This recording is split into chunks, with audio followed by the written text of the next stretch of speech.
Good morning, I'm Peter Milios from the Finance News Network. All major averages fell on Tuesday to round out a tough month for the stock market. Despite a solid start to the year, the major indexes are on pace for their second negative month in 3. The Dow is down 4% for the month and has dipped 1% year to date. The S&P 500 and the Nasdaq Composite have lost about 2.5% and 1% in February, respectively, but are still higher year to date. However, a sharp jump in Treasury yields this month dented investor sentiment for stocks as traders feared that higher Federal Reserve rates would remain in place for longer. Overnight, the Dow Jones Industrial Average lost 0.7%, while the S&P 500 shed 0.3%, and the Nasdaq Composite lost 0.1%. In company news, media mogul Rupert Murdoch admitted under oath that Fox News hosts, including Sean Hannity and Jeanine Pirro, endorsed false claims about the 2020 election being stolen. This was revealed in a legal filing by Dominion Voting Systems, which is suing Fox for $1.6 billion for defamation over the claims. Murdoch stated that he would have liked Fox to have been stronger in denouncing these claims. However, Fox remains that they were newsworthy. And Meta continues to invest in machine learning and AI to improve its advertising technology in response to Apple's privacy changes.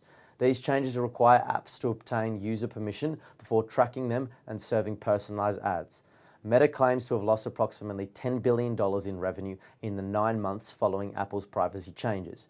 Meta's efforts to improve its advertising technology have resulted in better outcomes for brands, but some marketers are concerned that they may be giving up too much control to the social media giant. And in commodity news, the price of battery metals have cooled.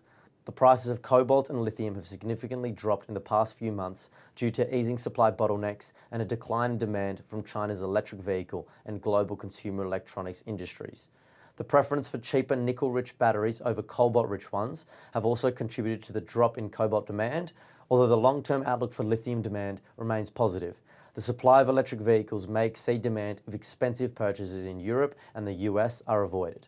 And gold and silver recorded their worst monthly performances in more than a year, with gold down 5.6% for February, the worst month for the metal since June 2021, and silver posting its worst month since 2020, ending February down 11.6%. Silver's last bigger monthly drop was seen in September 2020. Overnight, S&P 500 sectors finished mostly lower. Materials and communication services were the biggest winners, whilst utilities was the biggest laggard. The SPY futures are pointing to a 0.3% fall. Thank you for listening.